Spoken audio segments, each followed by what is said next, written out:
Welcome to Chapter 9, Management, Its Functions, and Its Styles. After reviewing this PowerPoint, you should be comfortable in describing the changes that is occurring in management today and explaining the four functions of management, describing various management styles, as well as explaining future challenges that are in store for management. The first step is taking a look at today's managers and the changes. Management used to simply be telling people what to do and being the quote-unquote boss. Now it's changed though. It's no longer just about being the boss or telling people what to do, but it's more about coaching and supporting and helping people to work in teams. In order to accomplish these goals, management utilizes different processes. These processes are defined as planning, organizing, leading, and controlling people to accomplish the goals of the organization. These are called the management functions. Planning, for example, is the process of determining company goals. Organizing is the process of determining how goals and objectives will be achieved.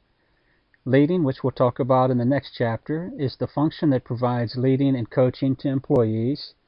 And then the last step is controlling, which is the oversight of employees as well as the goals and objectives to make sure that everything is being accomplished that needs to be accomplished. So let's take a look at these in a little greater detail individually. Planning is the process of setting organizational vision, mission, statements, goals, and objectives.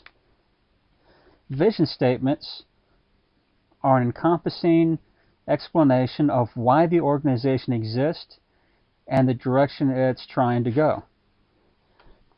A mission statement is sort of like a corporate vision, and it should include a little bit more detail involving customer needs, company philosophy, the organization's self-concept, long-term survival, the nature of products and services, social responsibility, and employees.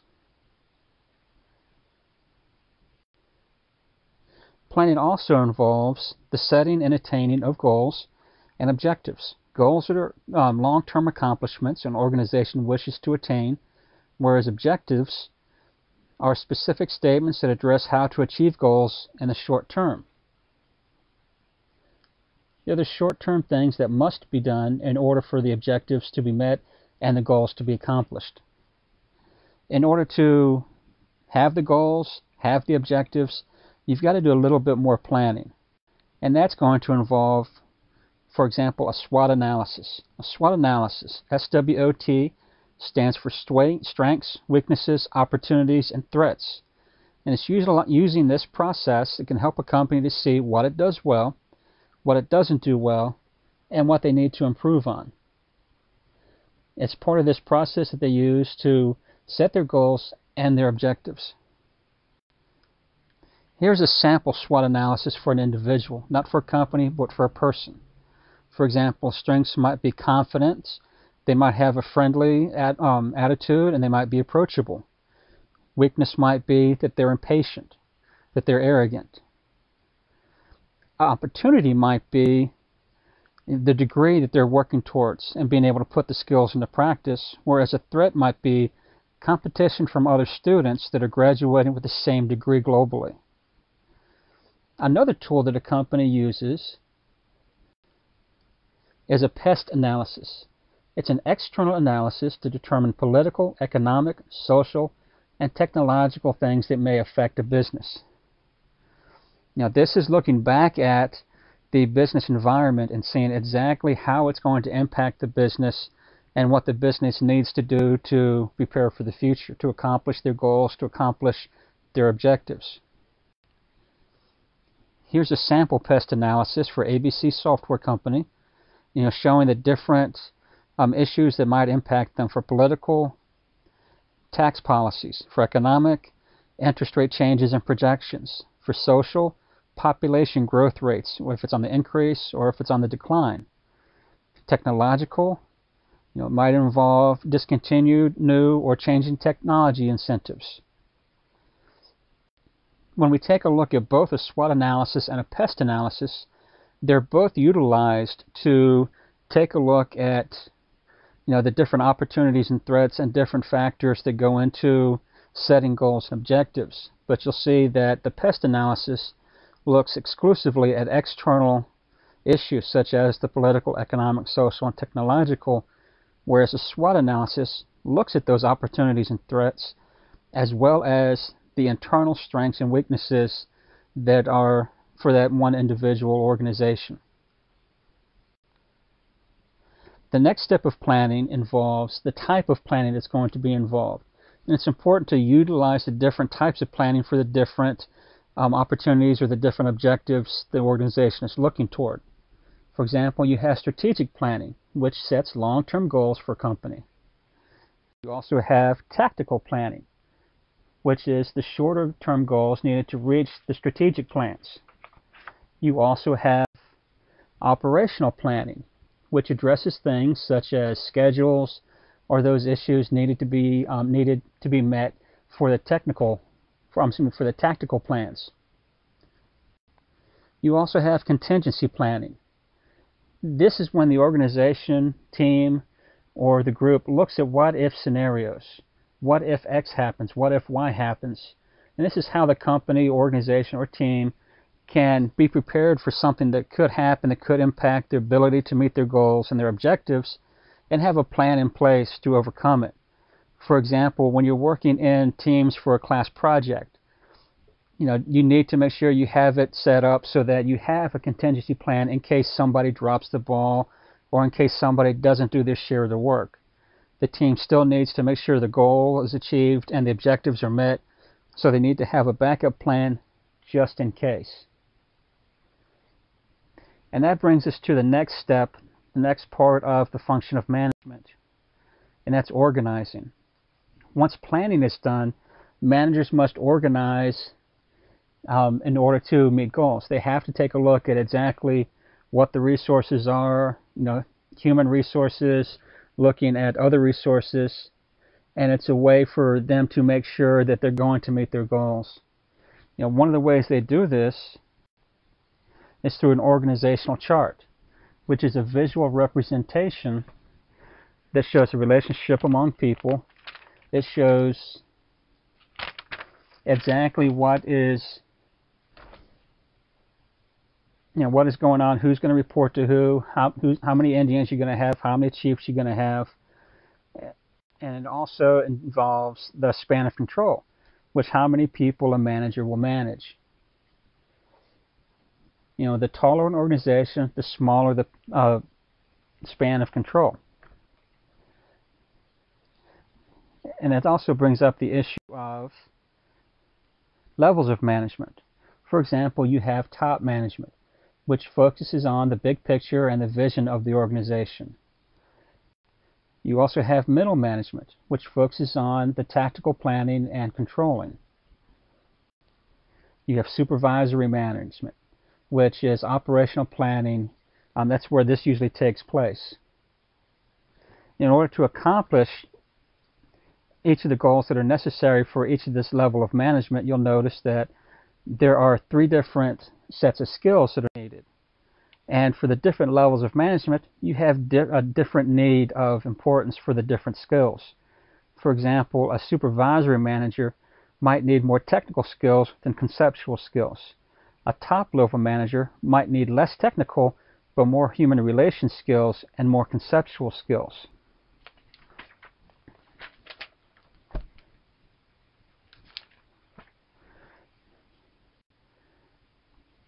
Then it takes a look at the different types of company structures that you might have in an organization.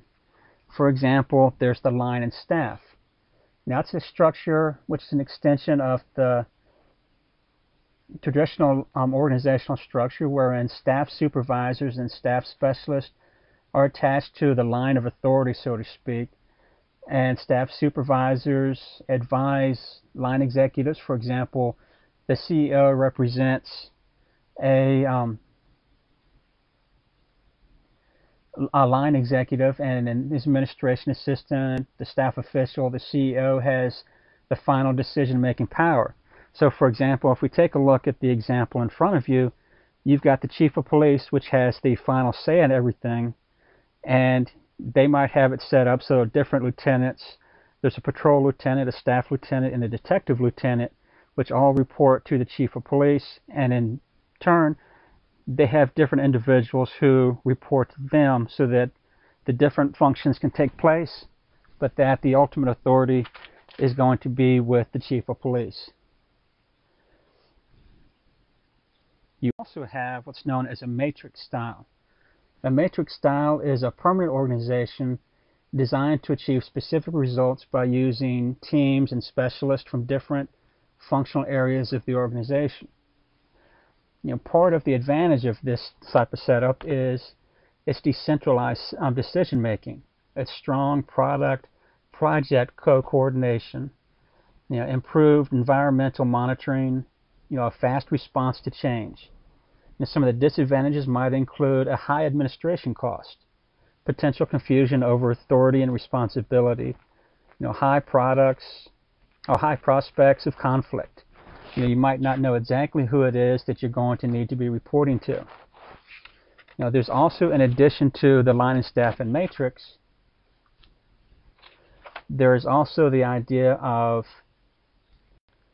a departmentalization. It's a $5 word, type of organization, and that's the process of putting people in work groups based on something such as their function or geographic area. So you have the line and staff, the traditional organizational structure. The matrix organization is where people from different departments get together to solve a problem, and the departmentalization, which is the process of putting people in work groups based on something such as their function or geographic area. So after organizing, you have leading, which is something we're going to get into in the next chapter. But to give you an idea, there are different functions of leading. There's the idea of communicating a vision. There's establishing company values, promoting ethics within the company, embracing change, as well as stressing and encouraging accountability. All those areas are important into leading, and it's a little bit different. You don't have to be a leader to be a manager. You don't have to be a manager to be a leader. But it is important that there is a leader in the organization to take care of these 5 issues. The next step, the next function of management, is the controlling part. And that's where there's an establishment of clear standards for employees, so everyone is on the same page, a monitoring and recording of performance of employees, and checking to see if goals and objectives are being met. And after you monitor and recording of the performance, you also compare results against different standards that were set in order to see if the goals are being met, and if they aren't, why not. And then there's the communicating results and deviations to the employees. And the last step is taking corrective action when needed.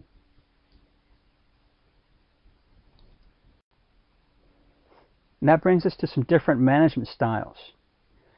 With each organization, there might be a different style that works better for that organization, or there might be a different style that works better for an individual regardless of the organization.